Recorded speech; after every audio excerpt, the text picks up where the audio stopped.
Hi everyone, aigi YouTube channel da warm welcome tawjari kanagumba new person sigi channel da lakbiramba taragadi like and subscribe tawbiyo kanagumba forever business and digital networking da tawriba khoigidi anauba videos topic anauba jat puraga lakpani exciting oiba na business te boost tawnaba success se kamaina oinaba khoigi process khoigi skill se khoi different style da different types da puraga lakpane aduna session sida ngasigi video sida di yam important oiba topic ama aina noi ki damakta share tobiramge haibadi karino haidi business ethics haibdi karino haidi doing right even when no one is watching you haibadi honesty da pukning sengna thabak tawba ko aikoigi business si online gi business ne online haibasidi mina positive share tawbasu laire kana gumbana negative share tawbasu laye for example positive mindset ta laibagumna negative mindset chu laye market si there are different types of people ko kana gumbana karamba opinion puraga la so yam laye magi previous experience te gisu samna haibada negative mindset puraga su laiba adu already aikoigi business tadi trust se yam important oiba kana gumbana business se join tawrabu taragadi trust yaubdi join tawrarineba trust laitaraga taragadi mana join tawjaraga su business se longer period of time da laiba long stay tawraiba duna trust is everything in our business ko aduna trust haiba respect haiba loyal oiba honesty oiba khoi sigi topic tene khoi ngsi aina noingonda share tawbigidabase any professions tabu oyo any office khangge any work khangge any department khangge moigi norms and conditions di laibane ko do right karamba akoina follow tawduno karamba akoina follow tawredano haibase yam laiyeba ko duna ai screen share tawraga noibu aina phajana share tawrake ko duna aikoigi forever business tasu ethics se yam important oiba ko being truthful as ethics se kaigi matter tawrino business ta ethically work tawba kaigi important oirino haitaradi yamna maru oiba hanno maktadi aikoigi business ti trust leitadi yate ko trust leiba nangna honesty da work tawba samna hairadi akoigna new person ama business se join tawrakpa haibase nangonda trust tawbagi join tawbaneba company duma tudi mana second oina purgani second oina thamgani ba haibadi nangonda nangi thabakto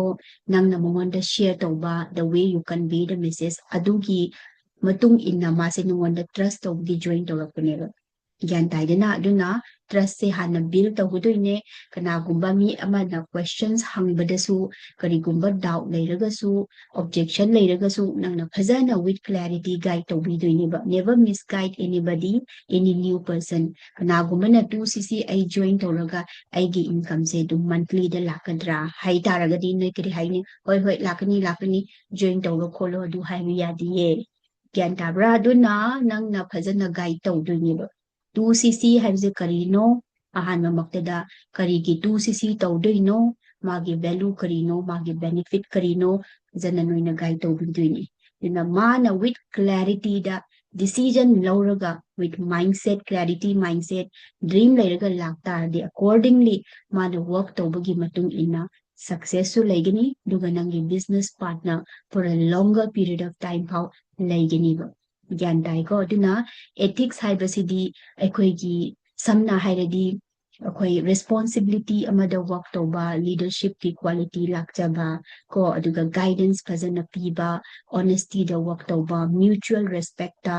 understanding da cooperation da coordinate tawga work tawmina badunya akoi samna hairadi akoigi Indian constitution da su akoigi norms miyam laina akoi being an Indian citizens akoi norms miyam se follow tawi ko article 8 ta kyano ga hairaga ko si miyam se akoi na forever business su akoigi ethics akoi policy laiba si se akoi na abide tawbiba obey tawraga sakpa adu already akoigi respect reputation su lairoidrani akoina chumna thabak tawba with lawyer honesty da person bu guide tawbiba educate tawbiba growth mindset ta pibiba ko skills add tawbiba value provide tawbiba si me amse ꯅꯪꯒꯤꯗꯃꯛꯇ ꯅꯪꯒꯤ ꯕꯤꯖꯤꯅꯦꯁꯁꯨ grow ꯇꯧꯔꯛꯀꯗꯣꯏꯅꯦꯕ ꯃꯥꯁꯨ grow ꯇꯧꯒꯅꯤ ꯅꯪꯁꯨ grow ꯇꯧꯒꯅꯤ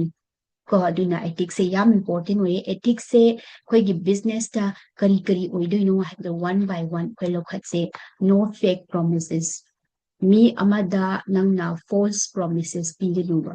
ꯀꯣ for example person ꯑꯃ join ꯇꯧꯔꯛꯑꯦ ꯍꯥꯏꯌꯦ income ꯒꯤ ꯃꯇꯥꯡꯗꯕꯨ ꯑꯣꯏꯔꯣ ꯀꯣ income ꯒꯤꯗꯤ ꯑꯍꯥꯟꯕꯃꯛꯇꯗꯤ ꯍꯥꯟꯅ ꯂꯥꯛꯄꯅꯦ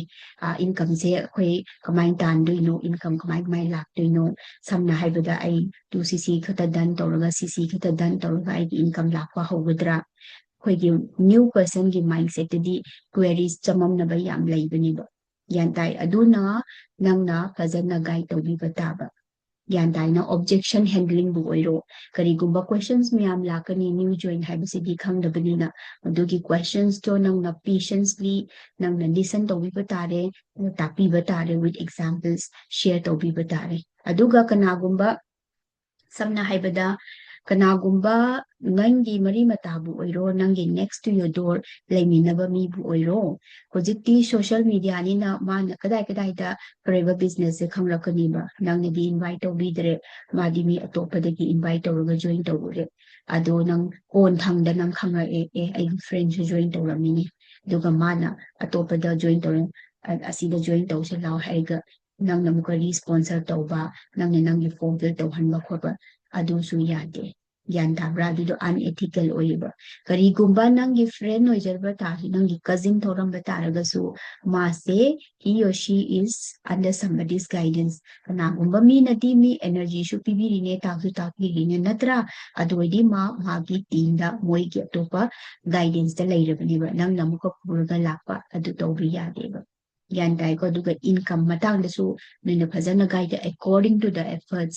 efforts ꯀꯤ ꯃꯇꯨꯡ ꯏꯟꯅ ꯅꯪ deserving ꯑꯣꯏꯕ income payoutꯁꯦ ꯅꯪꯅ ꯁꯤꯗ earn ꯇꯧꯖꯕ ꯌꯥꯏꯕ unlimited potential ꯂꯩ but you need to put your dedication hard work ꯑꯣꯏꯗꯣꯏꯅꯤ ꯑꯗꯨꯅ misguide ꯇꯧꯕ ꯌꯥꯗꯦ ꯀꯔꯤꯒꯨꯝꯕ ꯍꯪ ꯇꯥꯔꯗꯤ ꯈꯪꯗꯔꯦ ꯈꯜꯂꯣꯕ ꯅꯣꯏ new join ꯑꯣꯏꯔꯦꯀꯣ ꯃꯣꯏꯅ ꯍꯪꯉꯤꯕꯗꯣ ꯅꯣꯏ ꯈꯪꯗꯔꯦꯕ ꯈꯪꯗꯅ join ꯇꯧꯅꯕꯒꯤꯗꯃꯛꯇ at the momentꯗ ꯄꯪꯍꯥꯏ ꯍꯥꯏꯕꯤꯕ ꯃꯗꯨ misguide ꯀꯧꯒꯅꯤꯌꯦ ꯌꯥꯝ ꯂꯥꯜꯂꯦꯕꯀꯣ ethics ꯑꯣꯏꯗꯦꯕ ethically work ꯇꯧꯗꯦꯕ ꯈꯪꯂꯝꯗꯕ ꯇꯥꯔꯒꯗꯤ ꯅꯪꯒꯤ upline ꯂꯩꯅ ꯅꯪꯒꯤ sponsor ꯂꯩꯅ ꯅꯪꯒꯤ senior ꯂꯩꯔꯝꯒꯅꯤꯀꯣ ꯍꯪꯉꯨ ꯃꯥꯅ ꯁꯨꯃꯥꯏꯅ ꯍꯥꯏꯌꯦ sir ma'am ꯑꯩ ꯀꯃꯥꯏꯅ guide ꯇꯧꯕꯤꯗꯣꯏꯅꯣ ꯍꯪꯉꯨ ꯈꯪꯗꯕꯗꯣ ꯍꯪꯕ ꯃꯇꯝꯗ ꯑꯁꯦꯡꯕꯗꯣ ꯅꯣꯏ ꯈꯪꯂꯛꯀꯅꯤ ꯅꯣꯏꯁꯨ more and more learn ꯇꯧꯔꯤꯅꯦꯕ improve ꯇꯧꯔꯤꯅꯦꯕ ꯍꯪꯉꯒ ꯅꯪꯅ ꯈꯪꯂꯤꯕꯗꯣ ꯑꯃꯨꯛꯀ guidance ꯄꯤꯕꯤꯌꯨ ꯅꯠꯇ꯭ꯔꯒ ꯅꯪꯅ ꯇꯥꯛꯄꯗ ꯇꯝꯕꯗ ꯈꯔ ꯋꯥꯠꯄ ꯇꯥꯔꯒꯗꯤ new joinꯕꯨ ꯍꯥꯏꯕꯤꯔꯤꯅꯤ ꯋꯥꯠꯄ ꯇꯥꯔꯗꯤ third party ꯇꯧꯕꯤꯌꯣꯗꯅ seniorꯒ connect ꯇꯧꯍꯜꯂꯣ ꯀꯣꯜꯗ ꯑꯣꯏꯔꯣ video callꯗꯕꯨ ꯑꯣꯏꯔꯣ zoomꯗꯕꯨ ꯑꯣꯏꯔꯣ connect ꯇꯧꯍꯜꯂꯣ seniorꯅ ꯇꯥꯛꯄꯤꯔꯤꯕ ꯇꯝꯕꯤꯔꯤꯗꯣ ꯅꯪꯁꯨ ꯇꯥꯔꯣ ꯅꯪ ꯇꯥꯔꯗꯤ ꯅꯪꯒꯤꯗꯃꯛꯇ improvement ꯂꯩꯔꯤ ꯅꯪ confidence ꯂꯥꯛꯑꯣꯏꯗ꯭ꯔꯅꯦ ꯁꯤꯅꯦꯀꯣ ꯑꯗꯨꯅ no fake promises ꯃꯤꯕꯨ ꯍꯦꯛꯇ ꯆꯪꯂꯒ income ꯁꯨꯃꯥꯏ ꯂꯥꯛꯑꯗꯣꯏꯅꯤ ꯑꯗꯨ ꯇꯧꯔꯗꯣꯏꯅꯤ ꯈꯣꯠꯂꯗꯣꯏꯅꯤ no guidance ꯐꯖꯅ ꯄꯤꯕꯤꯌꯣ question ꯈꯪꯗꯕ ꯍꯪꯂꯛꯄ ꯇꯥꯔꯒꯗꯤ ꯐꯖꯅ ꯈꯨꯝꯕꯤꯌꯣ ꯅꯪꯃꯛ ꯈꯪꯗꯕ ꯇꯥꯔꯒꯁꯨ seniorꯒꯤ help ꯂꯧꯔꯒ guide ꯇꯧꯕꯤꯌꯣ ꯒ꯭ꯌꯥꯟ ꯇꯥꯏꯀꯣ next ethicsꯇ ꯑꯩꯈꯣꯏꯒꯤ anybody join ꯇꯧꯕ ꯌꯥꯏ but ꯃꯥꯒꯤ आधारꯗ 18 years ꯑꯣꯏꯗꯣꯏꯅꯦꯕ ꯀꯔꯤꯒꯨꯝꯕ ꯍꯧꯖꯤꯛ students 10+2 ꯀꯥꯟꯅꯔꯤꯕꯁꯤꯗꯤ ꯑꯁꯦꯡꯕ ageꯇꯗꯤ 19 ꯑꯣꯏꯔꯝꯕ ꯑꯗꯨꯒ आधारꯗꯗꯤ academic age ꯍꯥꯞꯅꯩꯗꯅ 17 ꯑꯣꯏꯔꯝꯕ ꯇꯥꯕ ꯌꯥ 16 ꯑꯣꯏꯔꯝꯕ ꯇꯥꯕ ꯑꯗꯨ ꯑꯣꯏꯔꯗꯤ absolutely no ꯃꯥ join ꯇꯧꯍꯟꯕ ꯌꯥꯗꯦ ꯑꯩ ꯕꯕꯥꯒꯤ आधार पाइगे sisterꯒꯤ आधार पाइरमगे यागद्रा यादे at least मा आधार कार्ड की मतुंग इन्ना 18 ओइगदुइने eligibility age criteria to join forever business is 18 years Aadhaar दनिको अदुना C mistake तौबसु यादे खंगलमदबा ओइरदी खंगो को असीसे कोई ethics के against ओइगनी मीगी अतोपा proxy use तौबा ममागी आंटी की sister की brother की दु यादे नंग at least ngayo था अमा वाले को ngayo था निपान वाले ngayo 1 year वाले को ngayo किम खाइदे company जी लेंदना टेक ता काइदना लेगिनी नंग definitely नंगी age तो complete ओइ मतंदा join तौबा याइको सिमा लेदे अदुगा no undercutting or poaching undercutting हाइबदी ꯑꯩꯈꯣꯏꯒꯤ ꯕꯤꯖꯤꯅꯦꯁꯇꯤ ꯄ꯭ꯔꯣꯗꯛꯀꯤ ꯕꯤꯖꯤꯅꯦꯁꯅꯤꯗꯅ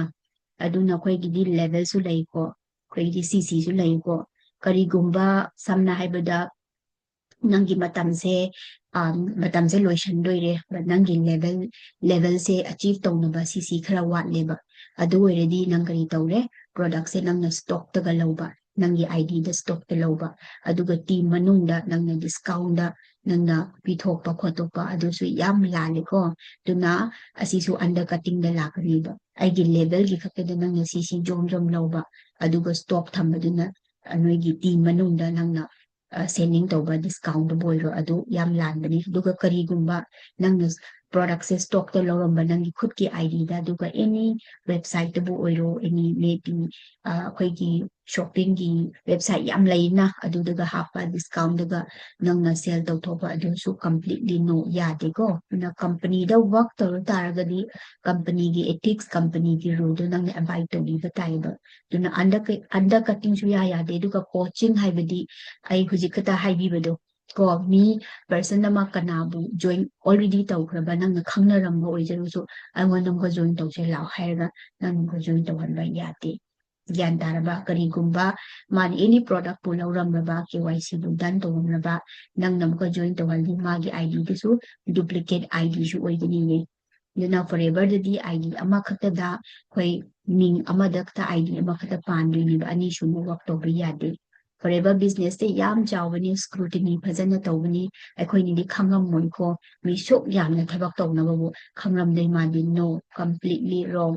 ꯂꯣꯏꯅꯃꯛ ꯃꯥꯏꯟꯌꯨꯠ ꯇꯦꯞ ꯇꯧꯔꯒ ꯂꯩꯕꯅꯤ ꯂꯣꯏꯅꯃꯛ ꯈꯪꯉꯤ ꯑꯗꯨꯅ ꯋꯥꯔꯛ ꯇꯧꯔꯒ ꯇꯥꯔꯒꯗꯤ ꯇ꯭ꯔꯥꯟꯁꯄꯦꯔꯦꯟꯁꯤꯗ ꯑꯣꯅꯦꯁꯇꯤꯗ ꯋꯥꯔꯛ ꯇꯧꯋꯣ ꯒ꯭ꯌꯥꯟ ꯇꯥꯏꯀꯣ ꯑꯗꯨꯅ ꯑꯦꯊꯤꯛꯁꯇ ꯂꯩꯒꯦ ꯍꯥꯏꯔꯗꯤ ꯑꯟꯗꯔꯀꯠꯇꯤꯡ ꯇꯧꯕ ꯌꯥꯗꯦ ꯀꯣꯆꯤꯡ ꯇꯧꯕ ꯌꯥꯗꯦꯀꯣ ꯁꯤꯃ ꯂꯩꯔꯦ ꯅꯦꯛꯁꯇꯅ ꯑꯩꯈꯣꯏ ꯁꯝꯅ ꯍꯥꯏꯕꯗ ꯄ꯭ꯔꯣꯗꯛꯁ ꯂꯩꯀꯣ ꯑꯩꯈꯣꯏꯒꯤ ꯄ꯭ꯔꯣꯗꯛꯁꯦ ꯅ꯭ꯌꯨꯇ꯭ꯔꯤꯁꯅꯦꯜꯅꯤꯀꯣ ꯑꯗꯨꯒ ꯀꯟꯁ꯭ꯌꯨꯃꯦꯕꯜꯅꯦꯕ ꯌꯨꯁ ꯇꯧꯕ ꯌꯥꯕ ꯊꯛꯄ ꯌꯥꯕ ꯆꯥꯕ ꯌꯥꯕ ꯁꯤꯅꯦꯕꯀꯣ ꯑꯗꯨꯒ ꯁꯝꯅ ꯍꯥꯏꯕꯗꯤ ꯁꯔꯇꯤꯐꯤꯀꯦꯁꯟ ꯂꯣꯏꯅꯃꯛ ꯂꯩꯕꯅꯤ ꯑꯣꯜ ꯁꯔꯇꯤꯐꯥꯏഡ് ꯑꯣꯏꯕꯅꯤꯀꯣ ꯂꯣꯏꯅꯃꯛ ꯑꯗꯨꯒ ꯑꯩꯈꯣꯏꯕꯨ ꯃꯤꯔꯦꯀꯜ ꯑꯣꯏꯔꯦ ꯑꯁꯤ ꯌꯨꯁ ꯇꯧꯔꯗꯤ ꯐꯔꯗꯣꯏꯅꯦ ꯁꯤꯅ ꯍꯤꯂꯤꯡ ꯄꯤꯔꯦ ꯑꯗꯨ ꯍꯥꯏꯕ ꯌꯥꯗꯦꯕ ꯍꯣꯏ ꯑꯩꯈꯣꯏꯅ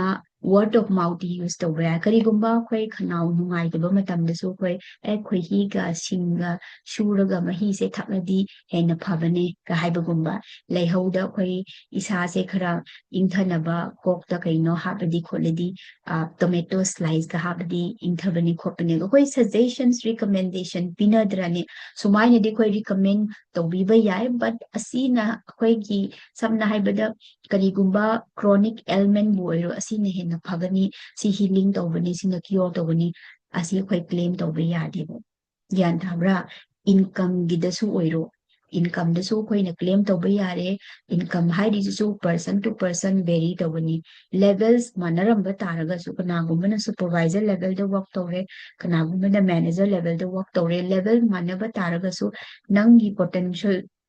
ꯅꯪꯒꯤ ꯑꯦꯐꯔꯠꯁꯀꯤ ꯃꯇꯨꯡ ꯏꯟꯅꯁꯨ ꯏꯟꯀꯝ ꯄꯦꯌꯥꯎꯠꯁꯦ ꯂꯥꯛꯄꯅꯦꯕ ꯅ ꯏꯟꯀꯝꯒꯤꯁꯨ ꯀ꯭ꯂꯦꯝ ꯇꯧꯕ ꯌꯥꯗꯦ ꯁꯤ ꯅꯪꯅ ꯍꯦꯛ ꯌꯥꯎꯕꯗꯤ ꯁꯤ ꯑꯣꯏꯅ ꯐꯪꯒꯅꯤ ꯁꯤꯒꯤ ꯑꯦꯚꯔꯦꯖꯇ ꯌꯥꯎꯕꯗꯨꯅꯤ ꯐꯪꯒꯅꯣ ꯒ꯭ꯌꯥꯟ ꯇꯥꯏꯀꯣ ꯑꯗꯨꯒ ꯑꯩꯈꯣꯏꯒꯤ ꯄ꯭ꯔꯣꯗꯛꯁ ꯃꯌꯥꯝꯁꯦ ꯀ꯭ꯂꯦꯝ ꯇꯧꯕ ꯌꯥꯗꯦ ꯁꯤꯅ ꯀ꯭ꯌꯣꯔ ꯑꯣꯏꯔꯕꯅꯤ ꯁꯤꯅ ꯍꯤꯂꯤꯡ ꯑꯣꯏꯔꯕꯅꯤ ꯑꯦꯕꯁꯣꯂꯨꯠꯂꯤ ꯔꯣꯡ ꯑꯗꯨ ꯌꯥꯗꯦꯕ ꯍꯧꯖꯤꯛꯇꯤ ꯑꯩꯈꯣꯏꯒꯤ ꯅ꯭ꯌꯨ ꯑꯩꯈꯣꯏꯒꯤ ꯄꯣꯂꯤꯁꯤ ꯑꯃ ꯁꯨꯝ ꯀꯠꯊꯣꯛꯈ꯭ꯔꯕꯅꯦ ꯑꯩꯈꯣꯏ ꯑꯦꯅꯤ ꯄ꯭ꯔꯣꯗꯛꯁꯄꯨ ꯑꯣꯏꯔꯣ ꯑꯩꯈꯣꯏꯅ ꯁꯣꯁꯤꯌꯦꯜ ꯃꯤꯗꯤꯌꯥꯗ ꯑꯩꯈꯣꯏ ꯁꯦꯌꯔ ꯇꯧꯒꯦ ꯁꯣ ꯇꯧꯒꯦ ꯍꯥꯏꯗꯤ ꯗꯤꯁꯀ꯭ꯂꯦꯃꯔ ꯑꯃ ꯊꯣꯛꯈ꯭ꯔꯕꯅꯤ ꯅꯣꯏ ꯈꯪꯕ꯭ꯔꯥ ꯗꯤꯁꯀ꯭ꯂꯦꯃꯔ ꯑꯃ ꯊꯣꯛꯈ꯭ꯔꯕꯅꯤ ꯀꯅꯥꯒꯨꯝꯕ ꯈꯪꯂꯝꯗꯕ ꯇꯥꯔꯒꯗꯤ ꯌꯦꯡꯉꯣ ꯍꯧꯖꯤꯛ ꯑꯦꯅꯤ ꯀꯝꯄꯅꯤ ꯇꯔꯞꯇꯒꯤꯁꯨ ꯐꯣꯔꯑꯦꯚꯔ ꯂꯤꯚꯤꯡ ꯇꯔꯞꯇꯒꯤꯁꯨ ꯑꯦꯅꯤ ꯑꯦꯗꯚꯔꯇꯤꯁꯃꯦꯟ ꯄ꯭ꯔꯣꯗꯛꯀꯤꯕꯨ ꯑꯣꯏꯔꯣ ꯑꯦꯅꯤ ꯑꯆꯤꯚꯃꯦꯟꯒꯤ ꯑꯣꯏꯔꯣ ꯑꯦꯅꯤ ꯂꯦꯚꯦꯜꯒꯤ ꯑꯩꯈꯣꯏ ꯁꯝꯅ ꯍꯥꯏꯔꯕꯗ ꯏꯟꯁꯦꯟꯇꯤꯚꯕꯨ ꯑꯣꯏꯔꯣ ꯎꯠꯄꯗ ꯗꯤꯁꯀ꯭ꯂꯦꯃꯔ ꯑꯃ ꯂꯥꯛꯈ꯭ꯔꯕꯅꯤ ꯁꯤꯁꯨ ꯌꯥꯝ ꯏꯝꯄꯣꯔꯇꯦꯟ ꯑꯣꯏꯀꯣ ꯅ ꯗꯤꯁꯀ꯭ꯂꯦꯃꯔ ꯍꯥꯏꯕꯁꯤꯁꯤ ꯁꯤꯒꯤ ꯄ꯭ꯔꯣꯗꯛꯁꯤꯅꯗꯤ not intended to cure or heal ꯇꯧꯅꯕ ꯅꯠꯇꯦ ꯀꯔꯤꯒꯨꯝꯕ ꯅꯣꯏꯅ ꯑꯩꯈꯣꯏ ꯉꯝꯗꯕ ꯈꯣꯠꯇꯕ ꯇꯥꯔꯒꯗꯤ ꯅꯣꯏꯒꯤ ꯑꯦꯛꯁꯄꯔꯠ ꯅꯣꯏꯒꯤ ꯄ꯭ꯔꯣꯐꯦꯁꯅꯦꯜꯒ ꯍꯥꯟꯅ ꯀꯟꯇꯦꯛ ꯇꯧꯕꯤꯌꯣ ꯈꯣꯠꯄꯤꯌꯣꯀꯣ ꯁꯤꯗꯤ ꯖꯁ ꯅ꯭ꯌꯨꯇ꯭ꯔꯤꯁꯟꯅꯦꯕ ꯑꯩꯈꯣꯏꯒꯤ ꯁꯄ꯭ꯂꯤꯃꯦꯟ ꯑꯩꯅ ꯍꯧꯖꯤꯛ ꯆꯥꯔꯤꯕ ꯆꯥꯛ ꯏꯟꯁꯥꯡꯁꯦ ꯑꯩꯒꯤꯗꯃꯛꯇ ꯄ꯭ꯔꯣꯇꯤꯟ ꯅ꯭ꯌꯨꯇ꯭ꯔꯤꯟ ꯋꯥꯠ ꯇꯥꯔꯒꯗꯤ ꯑꯩꯅ ꯇꯣꯉꯥꯟꯅ ꯑꯦꯛꯁꯇ꯭ꯔꯥ ꯑꯩꯒꯤ ꯗꯥꯏꯠꯇ ꯍꯥꯞꯄꯗꯣ ꯑꯗꯨ ꯅ꯭ꯌꯨꯇ꯭ꯔꯤꯁꯟꯅꯦꯕ sinakyo oigini du togni yade nan disclaimer su haprabane kanagumba na any product ki reel gumba share toba khoto di disclaimer do happy ko si new ne ai noi bo haibiri se ko new information new update lakne company direct ki the kanagumba na car plan achieve tore kanagumba na koi gi samna haibada koi gi incentive tour and travel gi su si mayam se disclaimer lakrabni si se according to your efforts ne hard work ki matung inane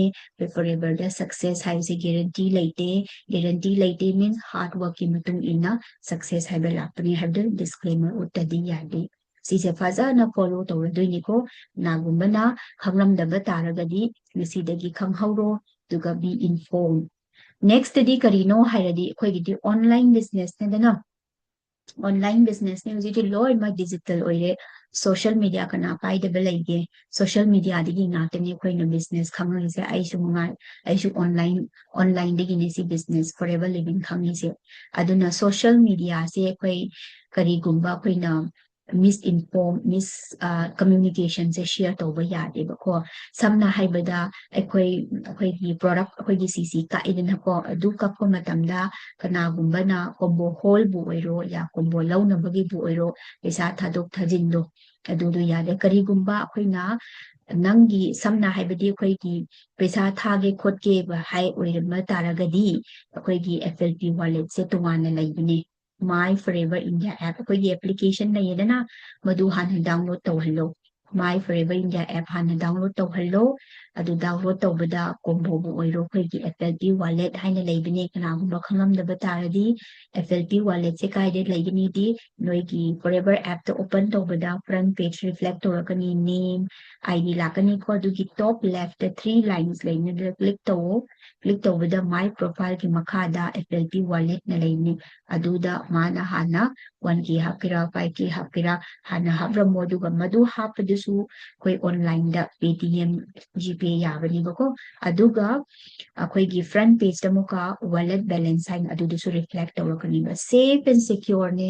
mangre du da lagi ba miyam da aduga remaining du na muka du da muka add on tawaga at the time da no transaction complete oibe yai bako duna khoje matamda noi kana gumba noi gi team da bu oiro ko noi gi group da work to mina bu oiro kana gumba gi pesa do noi gi personal account da hape yade misuse to bu su yade mi gi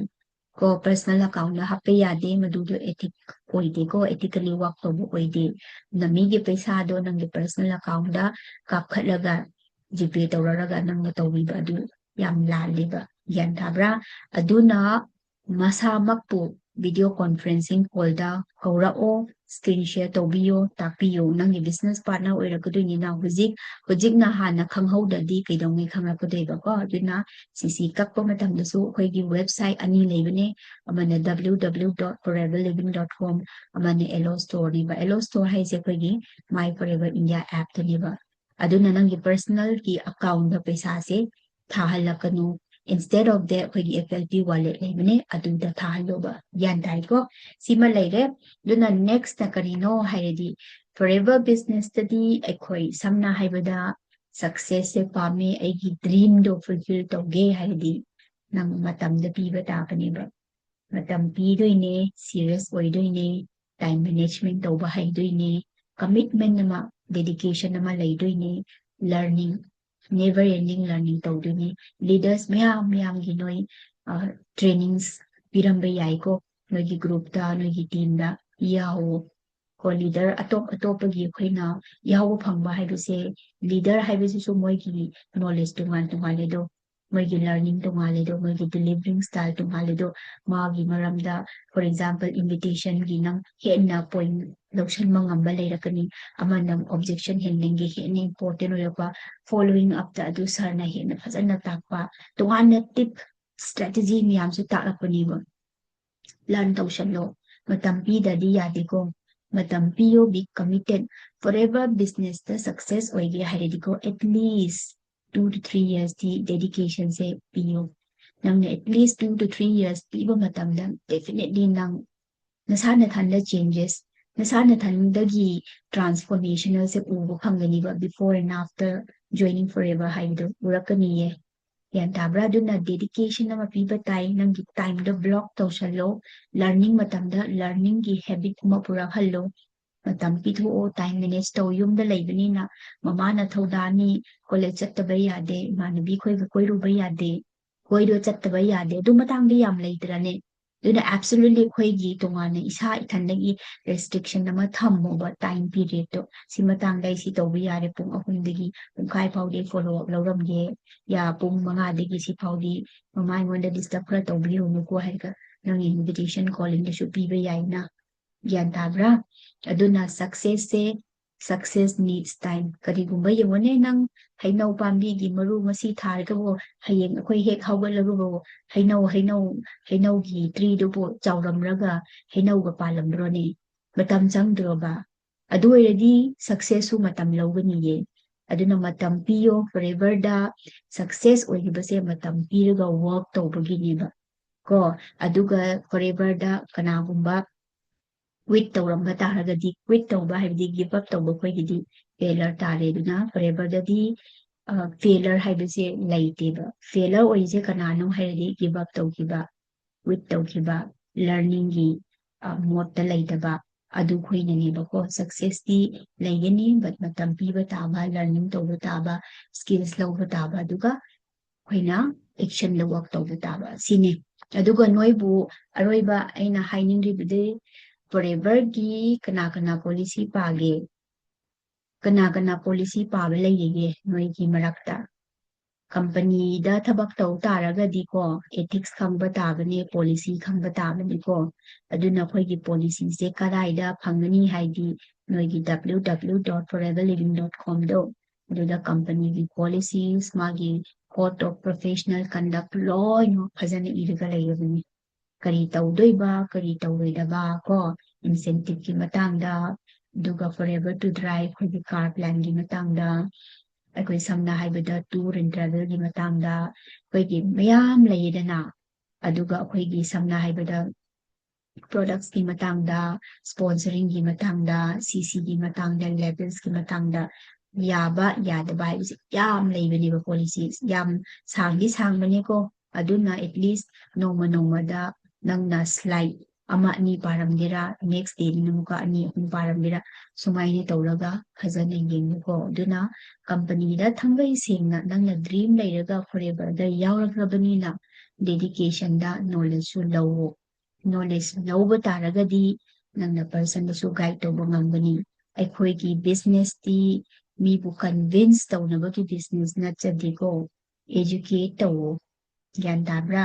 educate ꯇꯧꯋꯣ value provide ꯇꯧꯋꯣ ꯅꯪꯅ ꯈꯪꯂꯤꯕ ꯃꯌꯥꯝꯗꯣ ꯁꯤꯌꯔ ꯇꯧꯋꯣ ꯅꯪꯒꯤ experience ꯅꯪꯅ learning ꯇꯧꯔꯤꯕ ꯅꯪꯅ work ꯇꯧꯔꯤꯕ ꯅꯁꯥ ꯈꯨꯠꯀꯤ ꯑꯦꯛꯁꯄꯤꯔꯤꯌꯦꯟꯁꯇꯣ ꯅꯪꯅ ꯁꯤꯌꯔ ꯇꯧꯖꯕꯅꯦꯕ ꯒ꯭ꯌꯥꯟ ꯇꯥꯔꯦꯀꯣ ꯑꯩꯈꯣꯏꯒꯤ ꯕꯤꯖꯤꯅꯦꯁꯇꯤ ꯑꯗꯨꯃꯛꯅꯦ ꯑꯗꯨꯅ ꯑꯩꯈꯣꯏꯅ ꯍꯥꯏꯖꯔꯤꯁꯤꯅꯦ ꯑꯩꯈꯣꯏꯒꯤ ꯕꯤꯖꯤꯅꯦꯁꯇꯗꯤ ꯊꯤꯡꯛ ꯂꯥꯏꯛ ꯑ